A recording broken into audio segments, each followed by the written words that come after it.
स्वप्न में जैसे जागृत में होती है, शोक, हर्ष, भय, सब कुछ। रोने लगते हैं लोग सपने में, हंसने लगते हैं सपने में, बाहर आवाज आ जाती है। तो मन में इंद्रियां हैं, इंद्रियों की आवश्यकता नहीं है मन को, लेकिन इंद्रियों को मन की आवश्यकता है। बिना मन के इंद्रियां वर्क नहीं कर सकती। देखो ना, जब आप सपना देखते हैं तो इंद्रियां वर्क नहीं कर रही, और बिना इंद्रियों के मन वर्क कर रहा है। जागृत से 1000 गुना आगे और जंप करते हैं आप आकाश में। तो इसलिए कहा गया इंद्रियों से परे मन है और मन से परे बुद्धि है। यह भी आप लोगों का डेली का एक्सपीरियंस है। कितना मन करता है आप लोगों का दिन भर ये भी मिल जाए, लेकिन बुद्धि ने रोक दिया।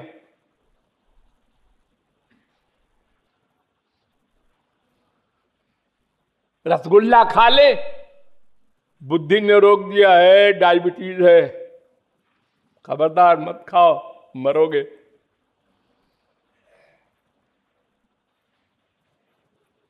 बैंक में गड्डी की गड्डी रुपए की दिख रही है सामने आंख के, और हमको भूख लगी है, दो रोटी का इंतजाम नहीं है, तो छीन लो ना। अरे नहीं, पिट जाओगे, जेल अलग सी होगी।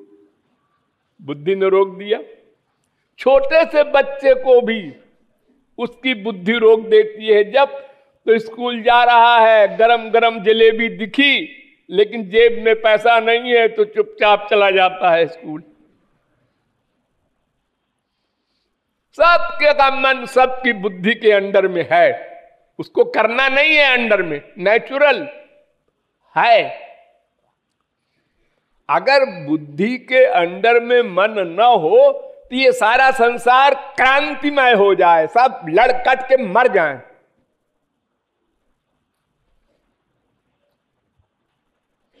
तुम्हारा मन ललचाता रहता है संसार देख करके, यह भी मिल जाए, यह भी मिल जाए, लेकिन बुद्धि लेकिन लगा देती है।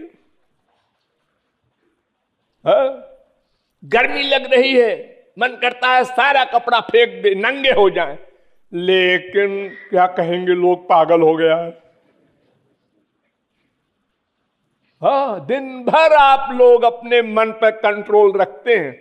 जरा सी टाइट टेढ़ी हो जाए, जरा सा साड़ी का पल्लू नीचे हो जाए, फिर ऊपर, फिर नीचे, फिर ऊपर, दिन भर यही करते रहते हैं आप लोग। मन वश में है, भगवान ने ऐसी नेचुरल पावर दी है। अब बुद्धि गड़बड़ है, बस मूल यहां आप रुक जाता है। बुद्धि गड़बड़ करती है तो फिर मन गड़बड़ करता है, तो फिर इंद्रियां गड़बड़ हो जाती है। देखो, तांगा जिस पर आप बैठकर सवारी करते हैं, उसमें एक सारथी होता है, ड्राइवर आदमी बैठा होता है, और एक लगाम होती है, रस्सी घोड़ों के मुंह से लगी हुई, और एक घोड़ा होता है, और एक को लकड़ी का तांगा होता है। ऐसे ही ये शरीर लकड़ी का तांगा है, इसमें इंद्रियां घोड़े हैं, और इसका मन रस्सी है, लगाम घोड़ों के मुंह से, वो इंद्रियों को गवर्न करता है मन। और सारथी जो चलाता है, ड्राइवर, तो बुद्धि है। जैसा इशारा किया तांगे वाले ने रस्सी को, इधर घूमो, घूम गई, और जब रस्सी घूमी तो घोड़े घूम गए।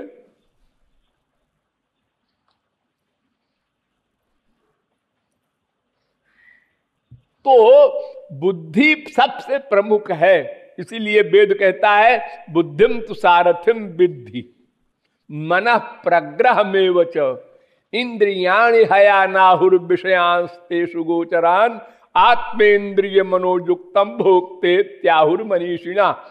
और ये आत्मा पैसेंजर है, यात्री है, वो बैठा है तांगे में, वो कहता है हमको हमारे घर पहुंचा दो। बुद्धि कहती है कहां है आपका घर, किस मोहल्ले में है? नहीं, ये मुझको नहीं मालूम। घर मिल जाएगा तो मैं बता दूंगा, यही घर है, यही घर है। अब बेचारी बुद्धि सर्वेंट है, मन से कहती है इधर ले चलो तांगा, ले चल रहा है मन इंद्रियों घोड़ों से कह के, ये घर है। बुद्धि कहती है यही घर लगता है, आत्मा कहती है नहीं। अच्छा ये भी नहीं। हर प्रकार का संसार का सामान हम देते हैं आत्मा को। आंख से देखने का संसार, कान से सुनने का, नासिका से सूंघने का, रसना से रस लेने का, स्पर्श करने का। लेकिन आत्मा कहती है ये सब कुछ हमारा नहीं है सब्जेक्ट। हमारा सब्जेक्ट जब हमको मिल जाएगा तो हम कह देंगे बस बस बस, घर आ गया, तांगा रोक दो। आत्मा का सुख, स्पिरिचुअल हैप्पीनेस, दिव्यानंद, रामानंद, कृष्णानंद, जब ये मिलेगा वो अपना घर, तो बस तांगा वही खड़ा हो जाएगा। बुद्धि को भी धन्यवाद देगा सारथी। तो सारी गड़बड़ी बुद्धि में है, इसलिए आत्मा बिचारी भटक रही है 84 लाख योनियों में। अनंत जन्म बीत गए घूमते घूमते। इसी को भूल भुलैया कहते हैं। और एक बार मेन गेट मिला भी तो शराब पी लिया, नशे में हो गए, वो क्रॉस कर गए उसको। मेन गेट माने मानव देह, मनुष्य का शरीर।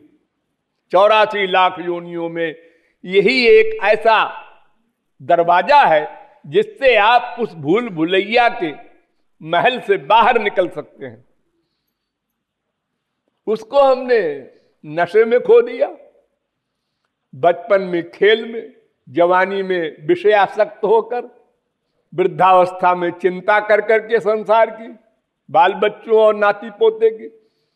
बस मेन गेट मिस कर गए, फिर घूमो। यही नाटक हो रहा है। लेकिन मेरा इतना अभिप्राय कहने का है कि जैसे इस आत्मा का सर्वेंट सारा मैटर इंद्रिय मन बुद्धि है, ऐसे ही आत्मा भी श्री कृष्ण का, परमात्मा का सर्वेंट है, देह है।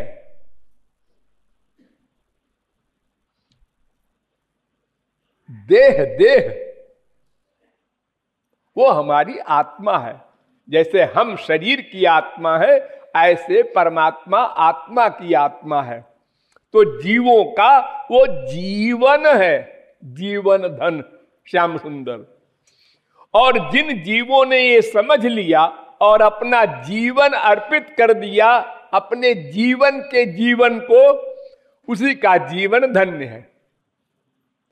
और शेष सब अभागे हैं, उनको 84 लाख में घूमना पड़ेगा, दंड है उनका। तुमने दास धर्म नहीं निभाया, तुम कृतघ्नि हो, तुम भगवान के दास हो और तुमने माना नहीं इस बात को, सबकी दासता कर डाला। 84 लाख योनियों में हम लोग जो घूमे हैं, तो सब जीवों को हम बाप बना चुके, मां बना चुके, स्त्री बना चुके, पति बना चुके, सबको एक दूसरे का। देखो, अगर नेचुरल भी माना जाए कि बूढ़ा आदमी मर जाता है, बच्चा जवान होता है, जवान बूढ़ा होता है, बूढ़ा मर जाता है, एक स्वाभाविक बात है। अब बीच में कोई मर जाए वो भी होता है, लेकिन आम नियम यही है। तो बूढ़ा जब मर गया तो उसका जो नाती पोता है, बेटा है, उसके फोटो लगा के पूजा करता है, रिस्पेक्ट करता है, श्राद्ध करता है। तो उसका बाप है, उसका दादा है, ग्रैंडफादर है। अब जो बाप मरा तो मुक्ति तो कहीं करोड़ों में किसी को होगी। वो जन्म लेगा, कहां लेगा जन्म? उसी नाती पोती के पोते के यहां जन्म लेगा। अब वो नाती पोते उसके पुरखे हो गए, यानी हमारे पुरखे मरकर हमारे बच्चे बनते हैं, फिर हम उनके पुरखे बन जाते हैं, फिर हम मरते हैं तो हम उनके बच्चे बन जाते हैं। यही लिंक चलती जा रही है। कौन किसका पिता है, कौन माँ है, कौन बेटा है, कौन बाप है, कौन बीबी है, कौन पति है, कहां है, कै दिन का है। हमने इनको अपना उपास्य मान लिया, इनसे आनंद मांग रहे हैं, इनसे सुख की आशा कर रहे हैं, इनसे प्रेम करते हैं, इनके मरने पर रोते हैं। ये सब तो भगवान के लिए करना चाहिए था, वो हमारे स्वामी हैं, हम इनके दास बन गए। कहने के लिए स्त्री का पति स्वामी होता है, लेकिन है गुलाम। कहने के लिए पिता बेटा का पूज्य है, लेकिन है वो बेटे का गुलाम, क्योंकि उसमें आसक्त है। जहां आसक्ति होगी वहां दासता हो गई, अब बच नहीं सकता कोई। अरे ये तो मानव है, मनुष्य है, चेतन है। जड़ वस्तुओं में ये सिगरेट है, ये भांग है, ये शराब है, ये रसगुल्ला है, हम इसी में आसक्त हो जाते हैं। लोग भूल गए हम कौन है, कहां आसक्त हो रहे हैं। हम आत्मा है, चेतन, आसक्त हो रहे हैं जड़ में। हमको आसक्त होना चाहिए महाचेतन भगवान में। तो हम लोगों ने अपना जीवन, अपनी आत्मा श्री कृष्ण को नहीं माना, और जब तक ये फैक्ट हम न स्वीकार करेंगे अंतःकरण से, तब तक ये बंधन समाप्त नहीं हो सकता। ये दंड है। ये भगवान के संविधान में 84 लाख प्रकार का जो ये चक्कर है, ये जेल है भगवान का, इसमें घूमना पड़ेगा। भले ही उसमें 3 क्लास है, स्वर्ग लोक का, मृत्यु लोक का, नरक लोक का, लेकिन है सब बंधन। सब जगह काम, क्रोध, लोभ, मोह, मद, मात्सर्य, ईर्ष्या, द्वेष, पाखंड सर्वत्र ओतप्रोत है। कोई सोचे स्वर्ग में तो कुछ नहीं, स्वर्ग में वही सब बातें हैं जो यहां पर है। जैसे आप अपने घर में, एक गरीब आदमी अपने घर में बीबी बच्चों से लड़ता झगड़ता और काम क्रोध लोभ मोह के अंडर में होता है, ऐसे ही अरबपति भी होता है। देख लो किसी के घर में जाके, सबका वही हाल है। देखने का अंतर है कि ये 10 करोड़ की कोठी में रहता है, अंदर से सबका फटीचर हाल है, वही दुख है सबको, वही अशांति सबको। वो चाहे चपरासी हो, चाहे गवर्नर हो, चाहे प्रेसिडेंट हो, चाहे भिखारी हो, चाहे अरबपति हो, कोई हो। तो जिन जीवों ने अपना सर्वस्व माने आत्मसमर्पण कर दिया, बस उन्हीं का जीवन जीवन है, और शेष सब मृतक है। ऐसा इस लाइन का अर्थ है। हाँ।